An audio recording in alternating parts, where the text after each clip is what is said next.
Kinder Crew, and welcome back to Expedition. Today is our last day reading the book, A Tree for Emmy.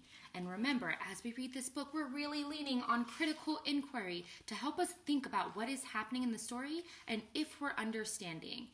We also have our anchor chart, and our anchor chart is there to help us to really hone in on our understanding. So the two questions that we're really going to be focusing on today is if we know who the characters are and if we know what's happening in the story. And remember, if we don't know these things, we need to stop and we need to ask, who is and what happened when okay? Now our target for today is the same one that we've had for the last 2 days. I can ask and answer questions about the characters, the setting, and the main events of A Tree for Emmy. So as we read today, really be thinking about the characters and the main events. What is happening at the end of the story to Emmy? What is happening at the end of the story with Emmy's family? And are they the same?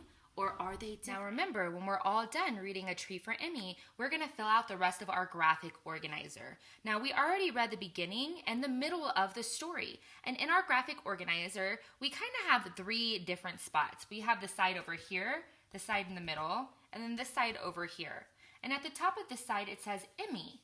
And we wrote down all the things that happened to Emmy or that Emmy experienced at the beginning of the story. On this side, we have family, and I drew Emmy's family over here. And we wrote everything that happened to Emmy's family or that they did or experienced on this side.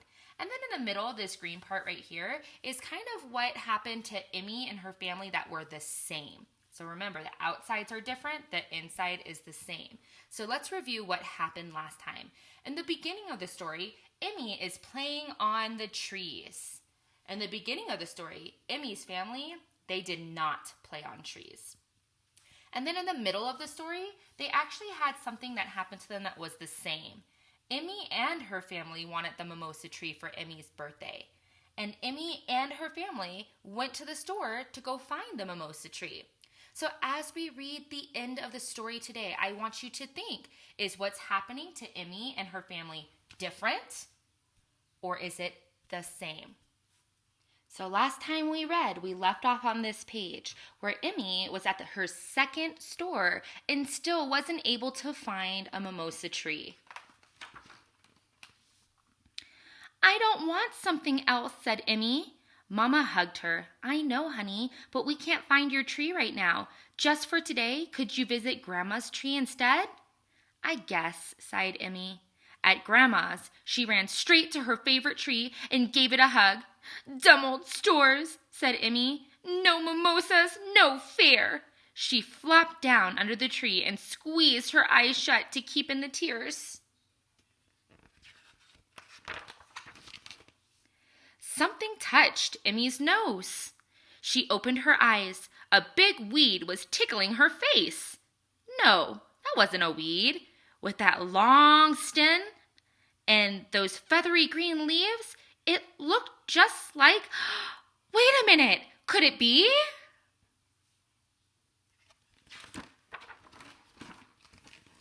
It was a mimosa tree!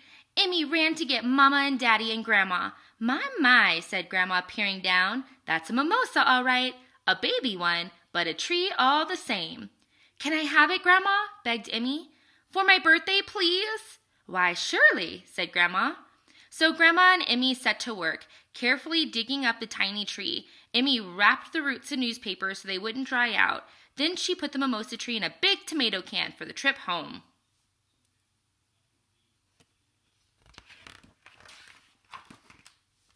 Emmy scouted the yard for a special place for her tree.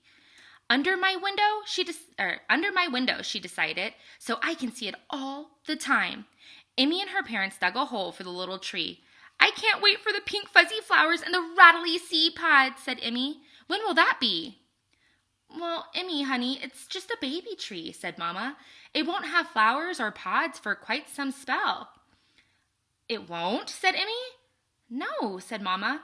"No fair!" yelled Emmy. "Dumb old tree!" She ran down to her room and flopped on the bed. She buried her head in her pillow and wished for a tree like Grandma's, stubborn and strong and just a little bit wild.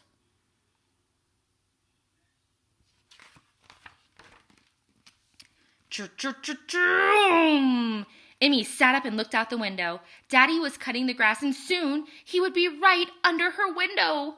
She ran outside. Daddy! She shouted, waving her arms. Daddy turned off the lawnmower. My tree, said Emmy. You're going to mow it over. Huh? Said Daddy. You mean the dumb old tree? Emmy looked down at her tiny tree. It can't help being small, she said. It will grow someday if I water it and love it and keep it safe. I suppose so, Daddy said. Why don't we build it a fence? So Emmy and her daddy made a stick and string fence all the way around the tree.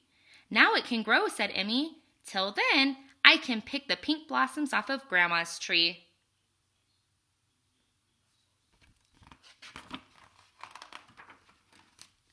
But someday soon, Emmy knew her baby tree would grow tall, stubborn and strong, and just a little bit wild, just like her. So let's think about what's happening in the book, friends.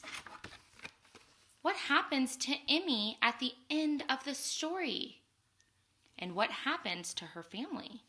What are they doing at the end of the story? So at the end of the story, it looks like Emmy is building a fence around her tree to protect it so that it can grow. What is Emmy's family doing? Yeah, he's also helping her build a fence to protect her tree. So friends, think, are they doing something different or are they doing something the same? I agree. They're doing something the same. They're both building the fence. So what I'm going to do, because there's not very much room right here, is I'm actually going to draw a line down, and I'm going to write my sentence down here, okay?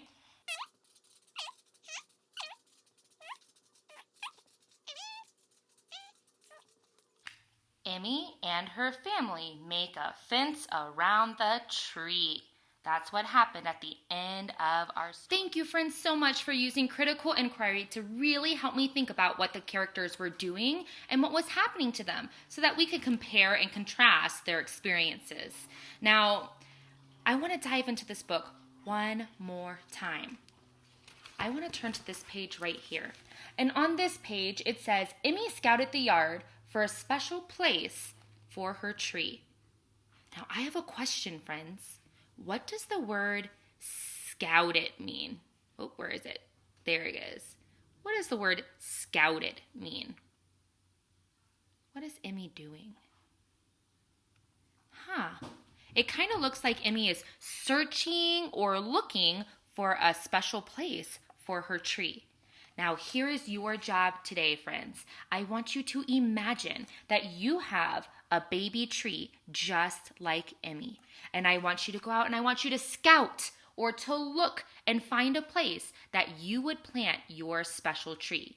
Then send me a video and tell me, where would you plant your tree and why? Why did you choose that spot for your tree?